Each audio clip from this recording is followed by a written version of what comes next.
Okay, we are in Module 10, pages 332 through 336 today, continuing our discussion on acids and bases. So far you have learned that an acid plus a base yields a salt or an ionic compound and water.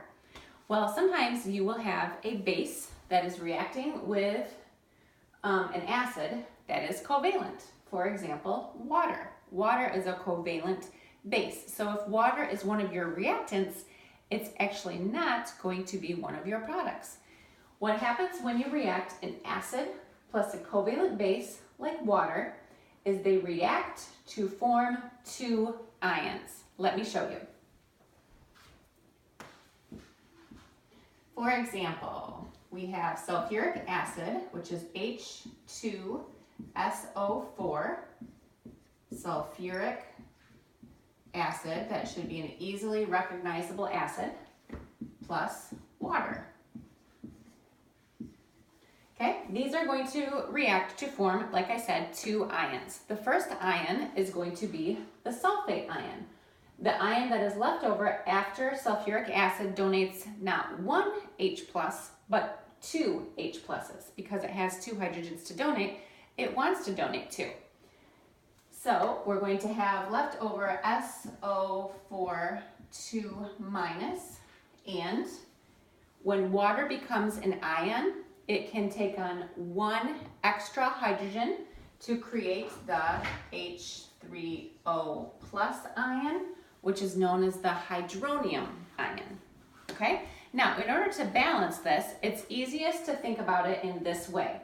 H2SO4 will get rid of two hydrogens, okay? So one hydrogen will go to one molecule, the second hydrogen will go to a second water molecule. Let me balance it in a different color. So if it's donating two hydrogens, we need two water molecules, one for each extra hydrogen ion. And then it's going to create not just one hydronium ion, it's going to create two hydronium ions. And then you can check it, and it is in fact balanced. All right, let's try another one. How about H3PO4 phosphoric acid plus NH3. Besides water, NH3 is another very common covalent base. It's called ammonia, right? And when we react an acid with a covalent base, we are going to get two ions. The first ion will be the polyatomic ion that's left over after phosphoric acid gets rid of its hydrogens. So the first is going to be PO4 3-, which you should know from last module is the phosphate ion. And then the other ion that's formed, ammonia, when it takes an extra hydrogen, becomes the ammonium ion, NH4+. Okay, so now for balancing purposes, when phosphoric acid gives away three hydrogens, it's going to do that for three ammonia molecules. So we can put a 3 in here, and then it will produce not just one ammonium ion, it will produce three ammonium ions. So we put a 3 here. And then of course you want to go back and check it and make sure that it all balances out, but that is the easy way to balance these. Okay, and we will do one more. This one is H2Cr2O7 plus water. Okay, the first ion that's going to be produced is the chromate ion, which is Cr2O7 2-. I believe that's what that polyatomic ion is called. But you guys were the ones that were supposed to memorize it, so you should know. Okay, so it's going to form that ion, and then of course when water becomes an ion, it becomes H3O+, hydronium. I'll write that in. The hydronium ion. NH4+ is called the ammonium ion. NH3 is ammonia. There's some common names for some of these formulas for you to know. Okay, so going back to this acid, if it's going to get rid of 2 hydrogen atoms, it's going to need 2 water molecules to donate those 2. So we'll put a 2 out front here. And then of course, it's not going to make just 1 hydronium ion, it's going to make 2. So we'll put a 2 here, and then it should be balanced. So that is what you do when you react acids and covalent bases. The 2 most common covalent bases that you're going to see for you to recognize would be water and ammonia. All right? Now we are going to move on and talk about something else. Molarity. Maybe a new word for you. I will get rid of these.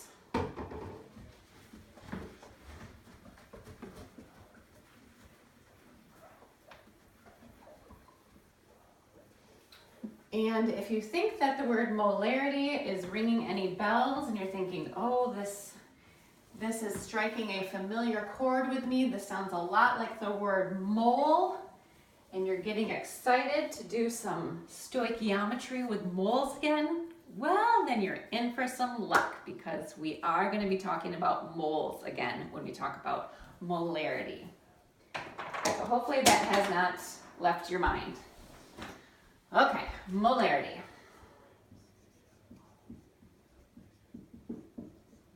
Molarity is a concentration unit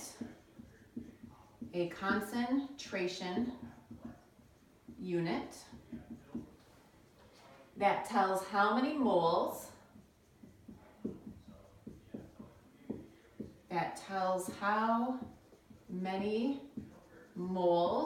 oh, my blue marker is dying. I'm gonna have to switch to red, which hopefully is bright enough for you to see. A concentration unit that tells how many moles of a substance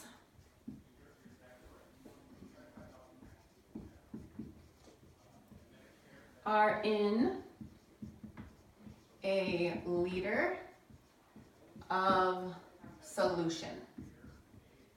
Okay, what does that mean? Well, for example, let's say we have sodium hydroxide.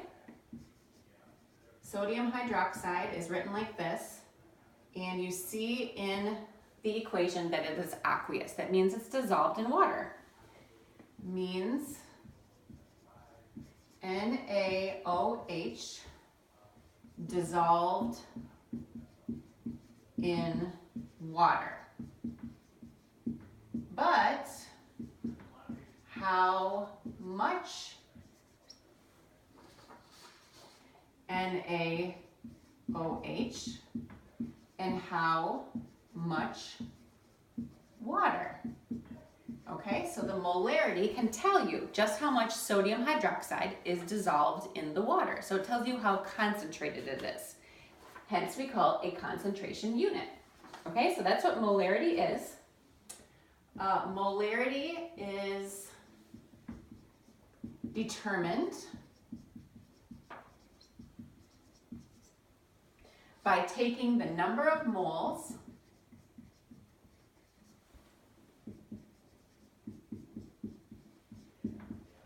divided by the number of moles divided by the number of liters.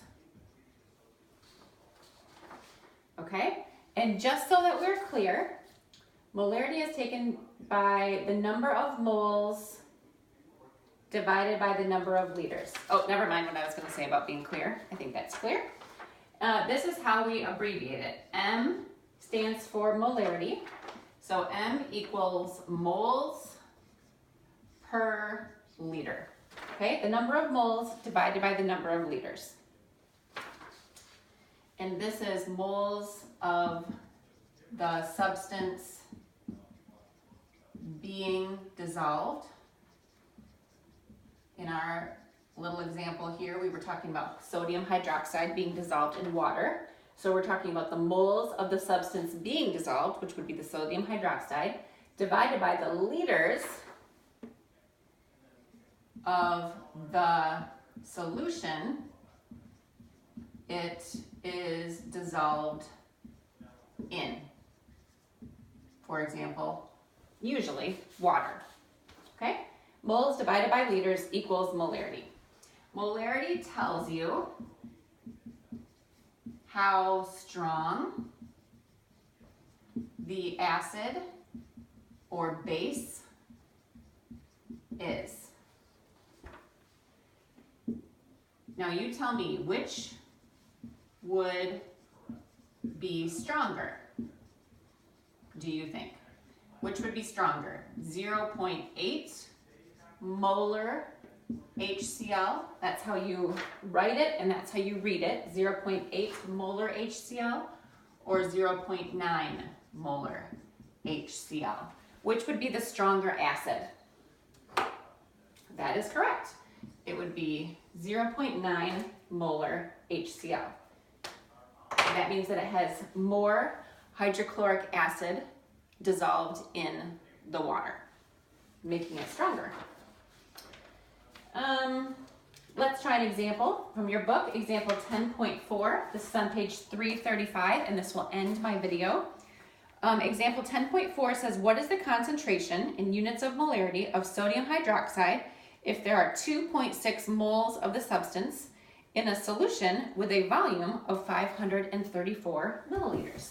All right, so in example 10.4, we need, remember, molarity equals moles per liter. The problem gives us milliliters of the solution, so the first thing we're going to do is change milliliters to liters.